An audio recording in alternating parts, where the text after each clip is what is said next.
continue à parler de tennis, bien évidemment, avec le premier invité de la semaine. C'est Lionel Ollinger, vice-président de la FFT et président de la Ligue Grand Est, quand même. Bonjour, ravi d'être avec vous.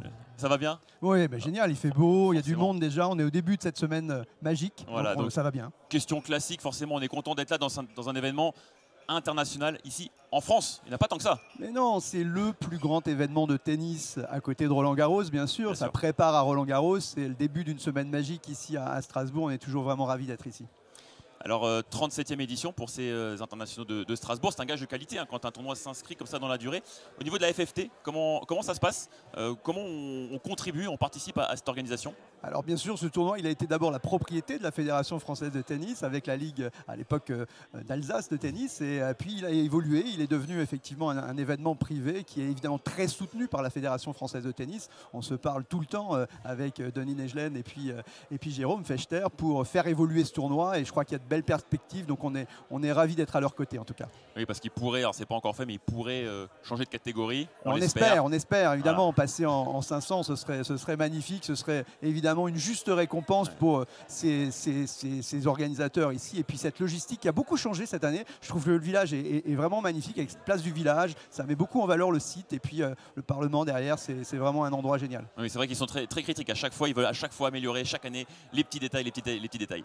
Alors c'est une ode aussi au sport féminin, au tennis féminin français. Votre regard dans le sillage un peu d'une Caroline Garcia par exemple, quelles peuvent être les révélations, les joueuses que vous suivez actuellement au niveau de la FFT? Alors bien sûr, Caroline est notre fer de lance. Caroline, elle est l'équipe, voilà, le sang même de notre équipe de Billie Jean Cup. Et puis elle est celle qui est la locomotive de nos jeunes joueuses. On voit beaucoup de jeunes joueuses ici à Strasbourg. Il y a Clara Burel qui est en ce moment sur le court. J'ai une pensée émue pour Sarah Iliev de la Ligue Grand Est qui a été formée ici à Strasbourg, qui va jouer en deuxième rotation derrière Clara sur le central. Mais il y en a plein d'autres. On a vu dans les meilleurs points d'hier qu'il y avait beaucoup de jeunes françaises. Alors je ne vais pas citer de nom en particulier, mais je crois qu'il y a beaucoup de jeunes joueuses françaises qui derrière en effet se projettent. Caroline a eu un passage un petit peu avide après une magnifique saison, et puis là ça va repartir de plus belle sur cette saison en terre battue.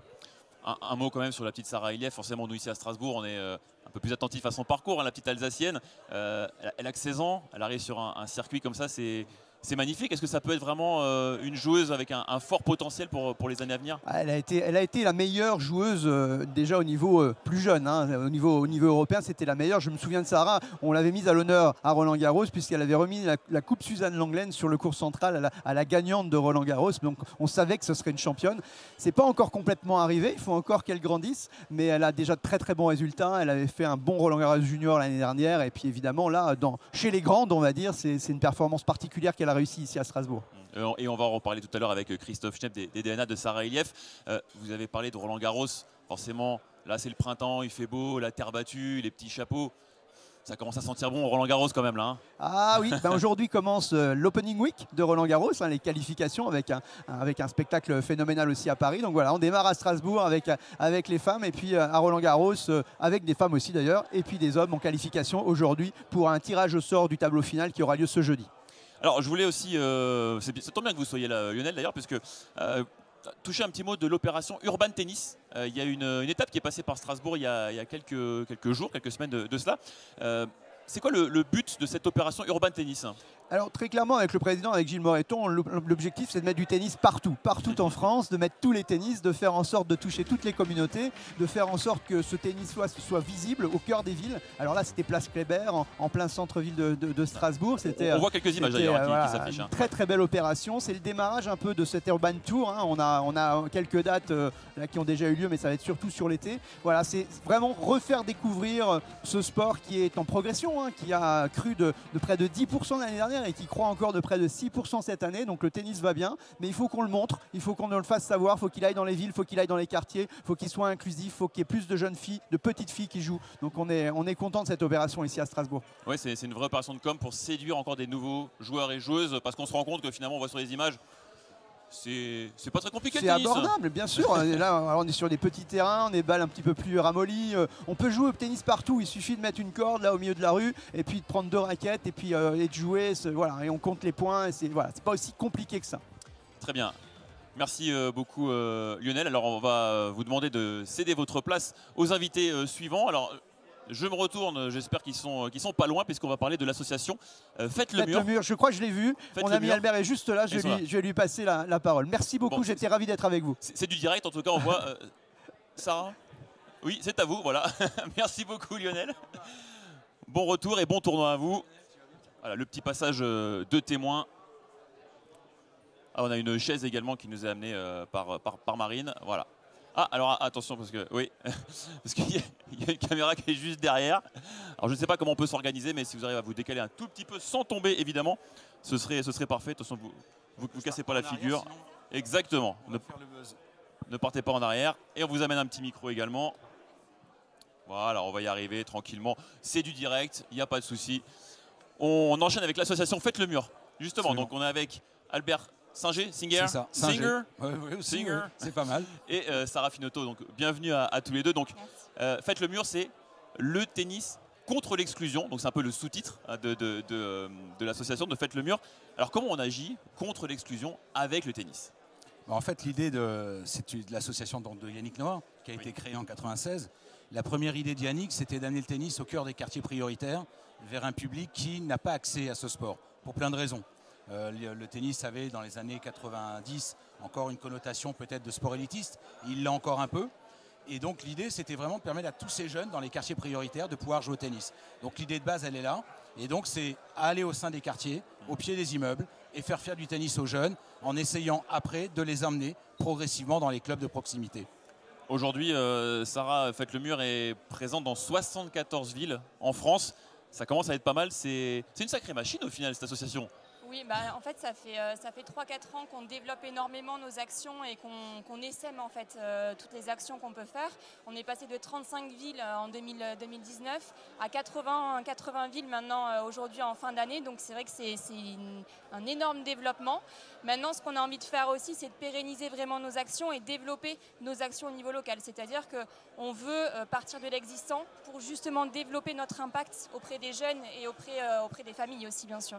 On dit souvent que le sport est aussi vecteur d'éducation. Comment ça se concrétise aussi par vos actions sur le terrain? Alors, en fait, nous, on a ciblé 7 valeurs qui sont des valeurs qu'on retrouve dans la vie de tous les jours et même dans la vie professionnelle et chez les jeunes, donc la volonté, la combativité, etc. Et donc, nous, notre objectif, les encadrants, c'est vraiment de véhiculer ces valeurs au quotidien.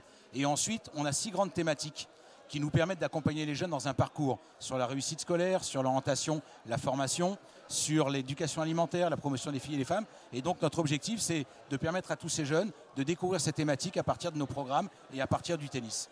Est-ce qu'il y a par exemple des petites actions un peu originales que vous avez essayé d'initier? Alors il y a plein d'actions, on va dire, originales. On essaie justement de se démarquer, on essaie de proposer des choses nouvelles en fait à chaque fois aux jeunes et à leurs familles.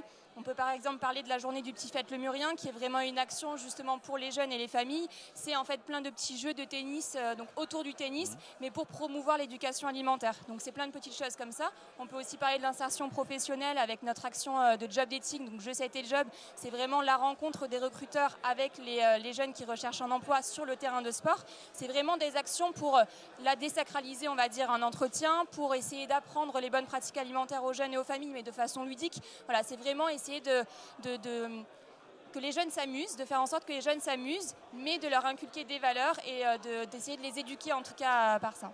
On a également, bien évidemment, en lien avec le tennis, un programme qui s'appelle Tous sur le court, qui permet aux jeunes de découvrir tous les rôles qu'on peut avoir sur un terrain de tennis. On peut être arbitre, on peut être juge de ligne, on peut être ramasseur, on peut être éducateur un jour et même compétiteur. Et donc ces 2 jours de stage vont permettre aux jeunes de passer dans tous ces rôles pour peut-être aller vers une formation d'arbitrage, vers des stages de ramasseur ou peut-être demain d'être éducateur et entraîneur. Et ce qui est clair, c'est que quand on se balade sur un tournoi comme les IS, on voit que il y a beaucoup de métiers qui tournent pour faire tourner un tournoi comme ça. Justement, avec l'association, je crois il y a 2 jeunes qui étaient, alors malheureusement, il me semble qu'il y en a un qui a eu des petits soucis de santé, il devait être ramasseur, il n'a pas pu venir. Non, mais il y a un deuxième jeune, oui. Sacha, si je me souviens bien, qui va arbitrer sur l'un ou l'autre match. Donc ça, c'est une belle réussite pour vous, j'imagine, c'est génial. Voilà, ils sont issus de notre école d'arbitrage, qui n'est pas une école pour former, puisque ça, c'est les prérogatives des ligues et des comités. Nous, on essaie de donner l'envie et de susciter l'envie d'aller derrière vers une formation. Et effectivement, on a régulièrement des arbitres sur tous les tournois, des ramasseurs de balles. Et encore sur Roland Garros, là, on va avoir 7 juges de ligne et on a 4 ramasseurs de balles. Formidable. Voilà. Un dernier mot, comment on peut vous soutenir? Voilà. Comment on peut nous soutenir? En nous donnant de l'argent. En nous donnant de l'argent et en parlant de Faites le Mur, surtout aux clubs, aux ligues, aux comités aussi qui nous connaissent déjà, mais en leur parlant de Faites le Mur pour justement essayer de démocratiser, on va dire, cette pratique de plus en plus. Et puis, bon, après, plus sérieusement, dans le cas des entreprises, dans le cas du RSE, la possibilité, effectivement, pour les entreprises, à travers du mécénat, de nous soutenir, avec la possibilité de défiscaliser. Et c'est vrai que pour nous, c'est important parce qu'on ne vit pas avec la cotisation de nos adhérents, mais on vit par les partenariats qu'on peut avoir, à la fois avec l'État, avec la Fédération française de tennis, qui est notre premier partenaire, mais également avec des partenaires privés également. Voilà, et puis on sait avec Faites le Mur qu'on est avec des gens sérieux et qui travaillent très très bien depuis un paquet d'années. Hein. Voilà, voilà. Donc, Voilà. Oh, bah, merci beaucoup Alain Merci Sarah à vous. d'être venu sur ce plateau de Midi Tennis. Bonne semaine à vous. Merci. Et puis, dans la semaine, on ira voir Sacha justement pour qu'il nous raconte un petit peu son parcours pour remettre un petit peu une petite couche. Comme ça, il y aura un peu de visibilité aussi. Voilà. Merci à beaucoup. Merci beaucoup. Merci. Au revoir. Bon tournoi.